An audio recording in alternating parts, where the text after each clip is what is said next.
Vaqtning xo'jayini bo'ling. Vaqtni isrof qilish, kunni behuda o'tkazish, vaqtdan foydalanish turmush deb ataladi. Kishilar tarafidan vaqt boshqarish piri deb nom olgan Halin Semiz qimmatli 3 soat nazariyasini o'ttirg'a qo'yib, kishilarni baldir yetib sahar turishga ilhomlantirgan.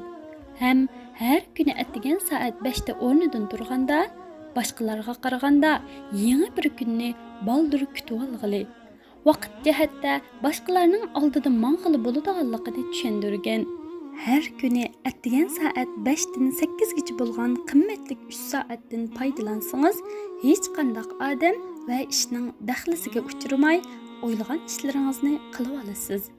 Shunga qat'iy irodaga kelib, atgan o'rindan turish odatini yetildirsangiz, keyin zo'r manfaatga erishasiz. Baldur yetib sahar turishning yana tuandagidek foydali taraflari bor. Nobel tinchlik mukofotiga erishgan Teresa xonim mundaq deydi: Hozir shaharda yashayotganlarda eng kamchil bo'layotgani, shundaqla ularning eng arzu qiladigani psixik tangpungliq. Baldur yetib sahar turib, sahardagi qimmatli 3 soatdan foydalanib, ba'zi masalalar ustida fikr yurgizgan, muhim ishlarni qilib olgandila, shahardagi varang-churungliq ichidagi tinch vaqtga erishgili bo'ladi. Attiganda hech kim avara qilmaydi, ham telefon bermaydi. Bu vaqtda siz odatdagi vaqtda necha soat sarf qiladigan xizmat yoki ishlarni qilib olasiz, ham yaxshi unumga erishasiz. Saharda odamning zehni markazlashgan, kallasi sagak bo'lg'achqa, xizmat unumi intayin yuqori bo'ladi. Baldur yetib sahar turish odatini yetildirganda ruhingiz urg'ib turadi.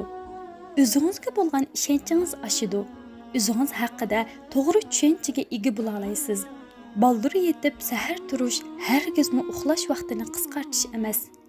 Aksicha yetish va o'rindan turish vaqtini tangshash bo'lib, bu vaqtdan eng unumli foydalanishning talabi.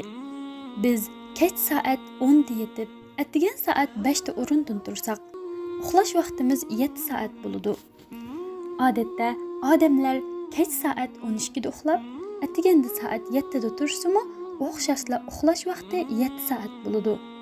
Shunga biz baldur yetib sahar turishni odatga aylantirib, atganki qimmatli 3 soatdan unumli foydalanishimiz, turmushni qanday qilganda ma'nilik o'tkazgili bo'ladiganligini bilishimiz kerak. Umumlashtirganda biz vaqtning xo'jayini bo'lishimiz, vaqtni unumli taqsimlashni bilishimiz kerak. Shundala taqdirimiz o'zimizning qo'lida bo'ladi. Ham turmush va xizmatimizning unumini oshira olamiz. Vaqtning xo'jayini bo'lish bizning faqat vaqtni konkret egilishimiz bo'lib qolmay, turmushimizni ozoda o'tkazishimizdir. Vaqtdan foydalanishga mahir odam mangu yetarli vaqtga erisha oladi.